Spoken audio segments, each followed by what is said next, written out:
Church, I believe right now where you are in your situation, God is about to do something incredible in your life. You might not see it, you might not feel it, but I want to remind you today, you are closer to a blessing than you think. There are signs, 7 signs, that God is about to bless you. And if you're ready to receive it, we need to open our hearts to what He's already doing, even before we can see it with our eyes. When we talk about God's blessings, one of the key things that we need to understand is that expectation is a catalyst. It's not just about waiting passively for God to do something, but actively anticipating that He is going to move in your life. You see, expectation isn't just a hopeful wish. It's a conviction that what God has promised will come to pass. You start walking with the confidence that something good is on the way, even if you don't see it yet. In the Bible, God often responds to the faith and the expectation of His people. When Jesus healed people, it was their belief and their expectation of His power that opened the door to their miracle. Think about the woman with the issue of blood in Mark 5. Just like she didn't wait for Jesus to find her, she expected that if she could just touch His garment, she would be healed. Her faith wasn't passive, it was active, full of anticipation that something was about to change in her life. She didn't sit back and wait for a sign. She pressed forward with the expectation that God would show up and meet her in her need. So many times we miss the blessing because we don't expect it. We think we're too far gone or we've messed up too much. But God works through our expectation. When you believe that God is going to do something in your life, you position yourself to receive it. It's like preparing a table for a guest you're expecting. You don't prepare just any table. You prepare it with care, with thoughtfulness, because you believe the guest is coming. The same is true with God. What you expect, you prepare for. If you expect little, you'll prepare for little. But if you expect God to do something big, you'll start making room for it. You'll start to act as if the blessing is already on its way. Your actions, your attitude, your mindset all change when you begin to truly anticipate that God is going to show up. When we live with expectation, it moves us beyond the waiting room. Waiting doesn't mean doing nothing. When you're waiting on God, you're still moving forward. You're still praying. You're still walking in faith. You're still preparing for what's next. Expectation gives you the energy to keep going even when you don't see results right away. It keeps you going because you know God is faithful to His word. Expecting God's blessing also transforms your perspective. It's easy to get discouraged when we only see what's right in front of us, but expectation lets you see beyond the present moment. It helps you look beyond your current circumstances and focus on the future that God is preparing for you. You start to look at your challenges differently, not as obstacles, but as opportunities for God to move. Every difficulty becomes a chance for God to show His power. Expectation doesn't just wait for a blessing to appear, it prepares for it. It's like a farmer who plants seeds in the ground knowing that the harvest will come in its season. The farmer doesn't dig up the seed every week to check on it because he knows the soil is working. Similarly, when we're expecting a blessing, we don't need to constantly be looking for signs. We trust that God is working behind the scenes, even when we can't see it. And while we wait, we prepare ourselves to receive all that He has promised.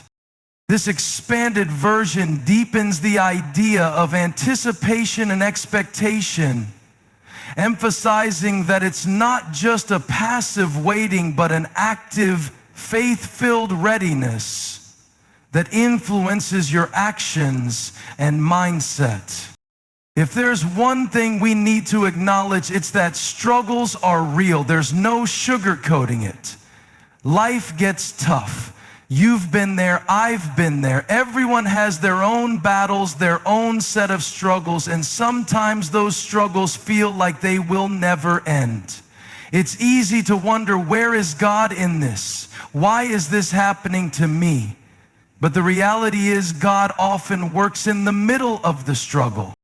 The first thing we have to do is acknowledge the struggle for what it is. You can't overcome something you refuse to confront.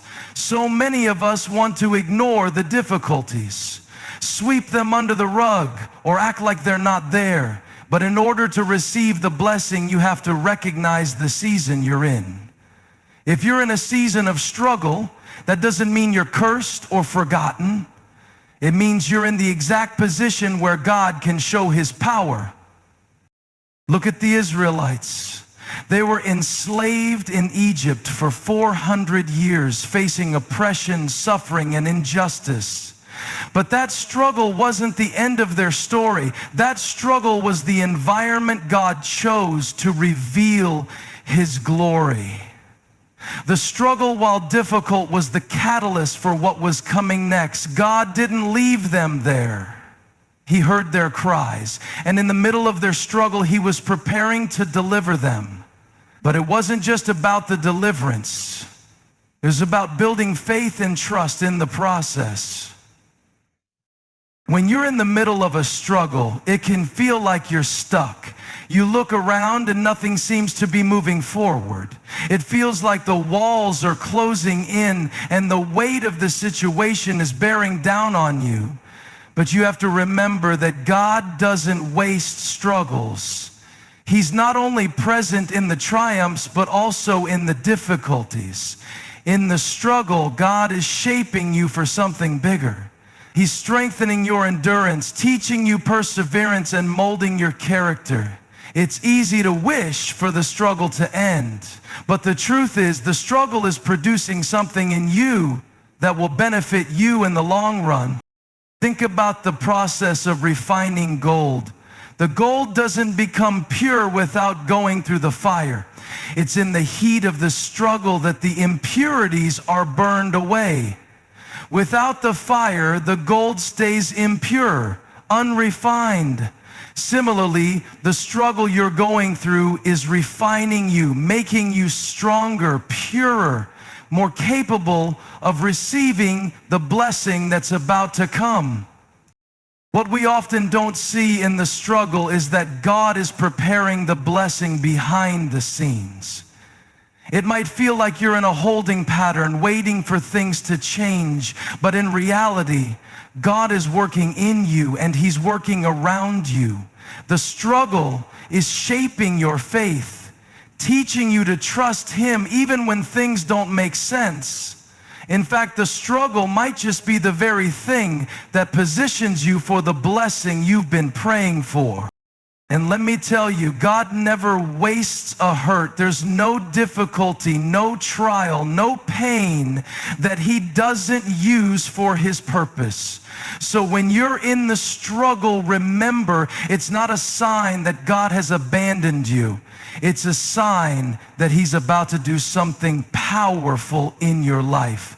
He is using the very thing that seems like it's holding you back to prepare you for the breakthrough you've been praying for.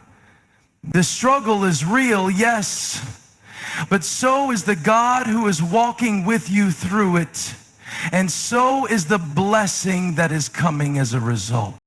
This expanded version highlights the significance of acknowledging struggle and emphasizes that while struggles are painful and uncomfortable, they also serve as a necessary part of God's plan for us. The struggle isn't the end. It's the beginning of God's preparation for something greater. When we find ourselves in the middle of tough situations, it's easy to feel like those circumstances define us. We look at the problems, the struggles, the uncertainty, and we start to think that this is all life has for us. We get focused on the here and now, on the challenges that we can see and feel, and forget about the greater picture that God is painting behind the scenes. But God's purpose for your life is bigger than the circumstances you're facing today. You see, circumstances can sometimes be deceptive. They can lead us to believe that where we are right now is where we're always going to be.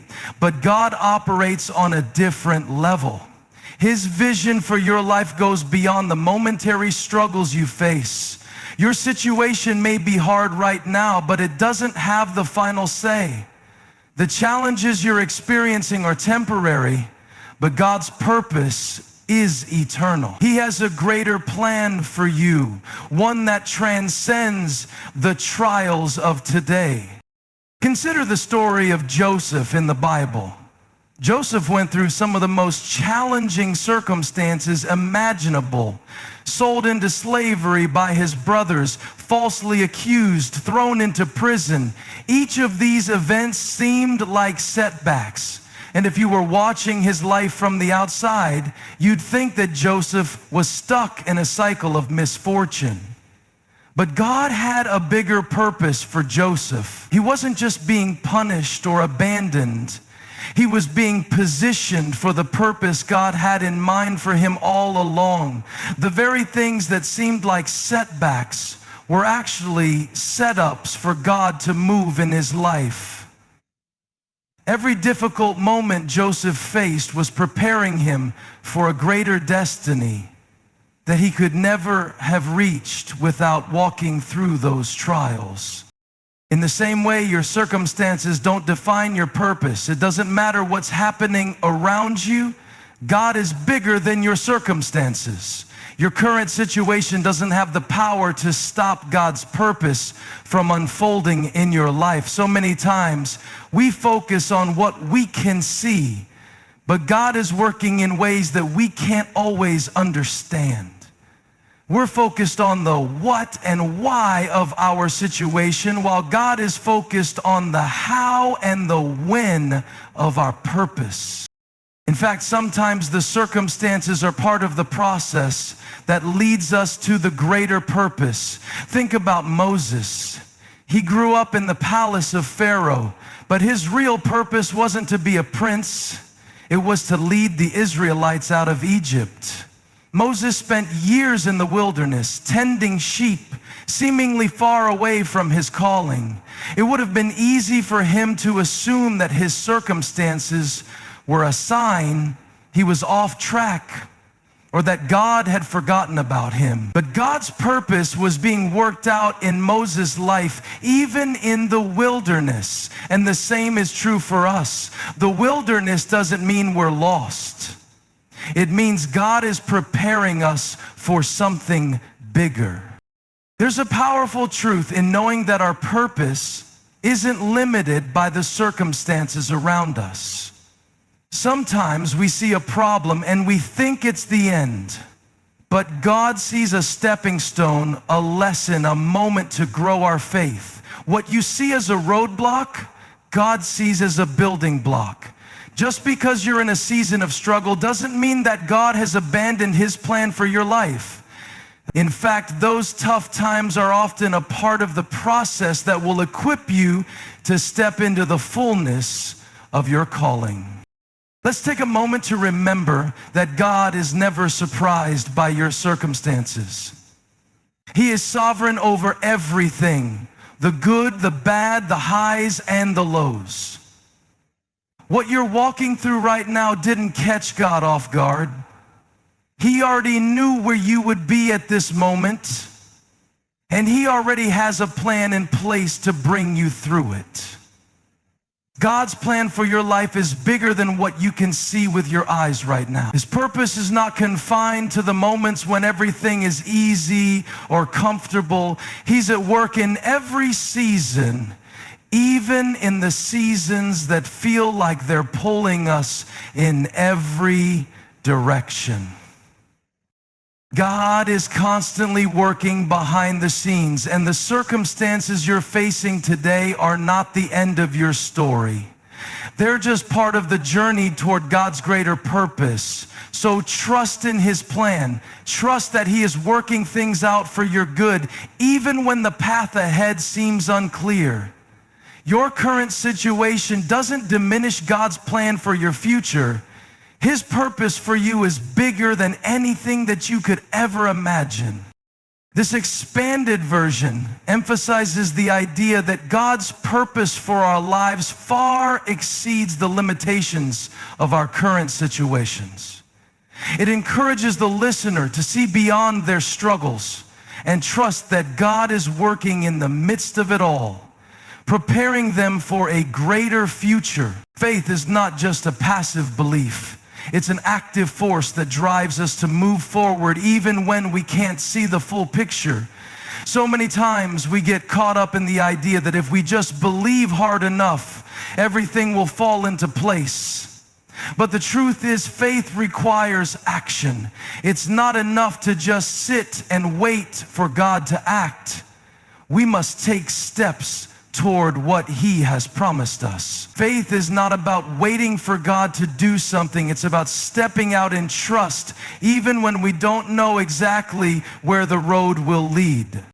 Take a look at the story of the Israelites crossing the Red Sea. God didn't part the waters before they moved. He told Moses to lead the people to the edge of the sea, and it was only when they stepped forward in faith that the waters parted. If they had stood back and waited for the water to part first, they would have missed the miracle. But God required them to step out before they saw the breakthrough. Their action was the key to God's intervention. Faith requires a step, a movement, a willingness to act, even when circumstances seem impossible. It's easy to say you believe God will provide, but faith becomes real when you take action toward what He's promised, even when everything looks uncertain. Think about Abraham when God asked him to sacrifice his son Isaac. God told Abraham to go to the mountain and prepare the sacrifice. Abraham didn't know how God was going to provide, but his faith drove him to obey, even when the situation didn't make sense. Abraham didn't just believe in God's promises, he acted on them, trusting that God would fulfill His word. Similarly, our faith needs to be demonstrated through our actions. It's easy to believe that God can do something, but real faith is shown by what you do next. Faith without action is dead. If you say you trust God, then your life should reflect that trust. You take the steps He calls you to, even when it doesn't look like the path is clear. Action is the outward expression of your inward faith. Think about the story of the blind man in Mark 10, verse 10. When Jesus called him, the man didn't hesitate. He threw aside his cloak, got up, and went to Jesus. His action demonstrated his belief that Jesus could heal him. He didn't wait for the healing to happen before taking the step forward. He took the step in faith, believing that Jesus would meet him in his need. Faith led him to action, and that action led to his healing. This is why faith isn't about having all the answers. It's about trusting God enough to move forward when the answer isn't clear. Faith requires a willingness to act in the direction God is leading you, even when you don't know the outcome. There will be moments when everything in you screams to hold back, to wait for a sign, or to have things lined up perfectly. But faith doesn't always wait for the perfect conditions. It moves in obedience, regardless of the circumstances. Think of Peter when he stepped out of the boat to walk on water toward Jesus. Peter didn't wait until the storm was over to act. In fact, he stepped out in the midst of the storm, with waves crashing around him and the winds howling. His faith moved him to act. And that action took him to a place he would never have reached if he hadn't stepped out in faith. Faith doesn't always make sense to our human understanding, but it's what God uses to take us from the familiar into the unknown. But here's the catch. Acting on faith doesn't guarantee that everything will be easy. In fact, it often takes us to places where we feel uncomfortable, where we feel inadequate, or where we don't know what to do next. Faith leads us out of our comfort zones and into the unknown. It's not about being in control. It's about trusting that God is in control, even when we don't see the full picture. Acting on faith might mean stepping into a season of uncertainty, but it's that very action that allows God to move in our lives. If you've been waiting for things to line up perfectly before you take the next step, I want to challenge you today. Faith requires action, not perfection. God doesn't call us to wait for the perfect conditions. He calls us to step out in faith. And when we do, He meets us in the moment, guides us along the way, and proves Himself faithful even in the uncertainty. This expanded version highlights the key idea that faith isn't simply belief. It's an active force that requires us to take steps, trust God in the process, and move forward even in uncertain or difficult circumstances. Faith in action is the heart of real trust in God's promises. We've all experienced it, the moments when something good happens and it feels like it comes out of nowhere, the unexpected blessing. It's when you're not even looking for it, when you least expect it, and yet God shows up in a way that you couldn't have predicted or planned for. We often think that blessings will come in the way we expect, according to our own timeline and based on what we've planned.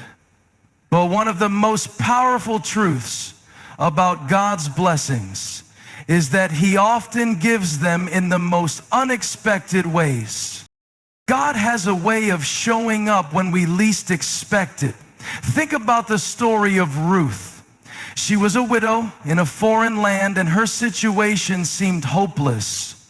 She was doing what she could to provide for herself and her mother-in-law, just going through the motions of life, trying to make ends meet. But in the middle of her ordinary, everyday life, God sent an unexpected blessing. Ruth wasn't looking for a wealthy man or a change in her circumstances, but that's exactly what God gave her when she least expected it. Ruth's story is a beautiful reminder that sometimes God's blessings come when we're focused on doing the right thing, even when we can't see the bigger picture. There are also countless examples in Scripture of people receiving unexpected blessings. Take the story of the widow with only a handful of flour and oil in 1 Kings 17. She was preparing her last meal, expecting that she and her son would die after that. But God sent the prophet Elijah to her, and through him, He provided for her in a way that she couldn't have anticipated. She went from preparing for death to living in abundance. But it all started with the unexpected arrival of God's provision. The point is that God's blessings don't always show up on our schedule, nor in ways we anticipate. His blessings often come in ways that defy our understanding of timing, provision, and expectation. When we open our hearts to the possibility of God working in unexpected ways, we can begin to see that His timing is perfect, even when it seems late by our standards. We may think we know the best way for God to bless us, but His plans are always higher than ours. About the miracle of the feeding of the 5,000. The disciples were out in a desolate place with nothing but a small boy's lunch, 5 loaves of bread and 2 fish. From a natural perspective, it seemed impossible that this meager meal could feed thousands. But when they brought what they had to Jesus, he multiplied it in a way that no one could have anticipated. The blessing came from what seemed like an insignificant offering. Jesus took what little they had and made it more than enough. Sometimes our blessings come from places we would never have thought to look. We might be focused on what's in front of us or what we can see, but God is working in ways beyond our understanding, in ways we may not notice until it's revealed. The unexpected blessing often requires us to trust that God knows what He's doing, even when we can't see the way forward. There are seasons when you may be waiting for something big, something grand, or something specific to happen. And in the waiting, God is preparing you for blessings you haven't even imagined. Sometimes He's giving us small, unexpected blessings along the way. Things that build our faith. Things that prepare us for the bigger breakthrough that's coming. It's easy to overlook these small moments, but those little blessings might be God's way of showing you that He's already at work. The beauty of unexpected blessings is that they often arrive with a sense of awe. They remind us that God is not limited by our plans or our expectations. He is the God who can do exceedingly abundantly more than we ask or imagine, and His ways of blessing us often defy the patterns we expect. God's blessings are not bound by our understanding of time or resources. What may seem impossible to us is not impossible to Him. It's important to remember that when we're open to the unexpected, we begin to see God's hand at work in new ways. We may not always understand the how or the why, but we can trust that God knows what we need, when we need it, and that He is always working behind the scenes on our behalf. God delights in surprising us with blessings that are far beyond what we could have orchestrated for ourselves. This expanded version focuses on how God's blessings often come in surprising, unanticipated ways, and how we must remain open to the fact that He can bless us beyond our expectations. It emphasizes trust in God's perfect timing and provision, even when it doesn't look like what we thought it would. Gratitude is more than just saying thank you when someone does something nice for you. It's a deep, transformative attitude that shapes our lives and impacts our relationship with God. Gratitude isn't just a response to blessings. It's a posture of the heart. It's about recognizing the goodness of God in every aspect of life, even when things aren't perfect. When we cultivate a heart of gratitude, we shift our focus from what we lack to what we have, and we begin to see God's provision in ways we may have overlooked before. In the Bible, gratitude is not just encouraged, it's commanded. 1 Thessalonians 5:18 tells us to give thanks in all circumstances, not just when things are going well, but especially when times are tough. Gratitude is a choice, not just an emotional response. It's easy to be thankful when everything is going according to plan. But true gratitude is about choosing to see the goodness of God even in the hard times. When you choose gratitude in the midst of hardship, you're declaring that God is still good, even when you don't fully understand what's going on. Gratitude has the power to change our perspective. When we focus on what we don't have, it breeds discontentment. But when we turn our attention to what we do have, we begin to see how much God has already blessed us with. Gratitude shifts our perspective from lack to abundance. It makes us realize that even in the smallest things, like the breath in our lungs, the sunrise, or the kindness of others, God is still at work. It opens our eyes to see blessings that we might have missed before. Gratitude helps us to not take anything for granted, but to recognize the daily miracles in our lives. Take a look at the story of the 10 lepers in Luke 17. Jesus healed all 10, but only one returned to thank him. The 9 who didn't return missed out on a deeper relationship with Jesus because they didn't take the time to express gratitude.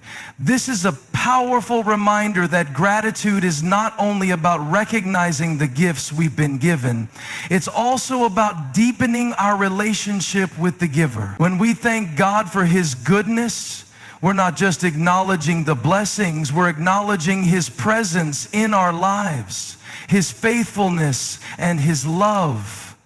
Gratitude strengthens our connection to God. Furthermore, gratitude brings peace.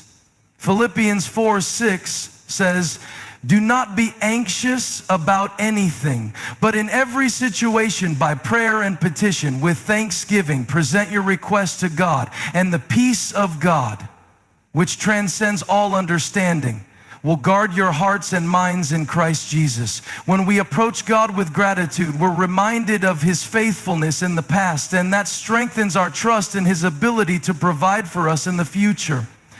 Gratitude cultivates peace because it shifts our focus from worry to trust. Instead of being consumed by anxiety or fear, we find rest in knowing that God is in control and that he has been good to us in the past, so he will continue to be good. Gratitude is also a key to contentment. When we're constantly looking for the next big thing or focusing on what we don't have, we'll never feel satisfied. But when we develop a lifestyle of gratitude, we find joy in what we already have. Gratitude helps us to be content with where we are, even as we anticipate where God is taking us. It allows us to be thankful for the present moment and for all the little things that make life rich. Gratitude brings us out of a place of wanting more into a place of enjoying what we already have. One of the most important aspects of gratitude is its ability to transform us. Gratitude changes the way we view life and people. It softens our hearts and allows us to see others through God's eyes. It enables us to appreciate the blessings in the people around us and to love others more deeply. When we're grateful for what God has done in our lives, it naturally overflows into the way we interact with others. Gratitude isn't just about acknowledging God's blessings for ourselves. It's about reflecting that thankfulness in how we treat others. When we live with a heart of gratitude, it also helps us to navigate challenges with a different mindset. Rather than seeing obstacles as setbacks, we begin to see them as opportunities to trust God more deeply. Gratitude enables us to face adversity with a sense of hope because we remember that God has been faithful in the past and he will continue to be faithful in the future. Gratitude strengthens our faith, allowing us to endure difficult seasons with a heart of hope and joy.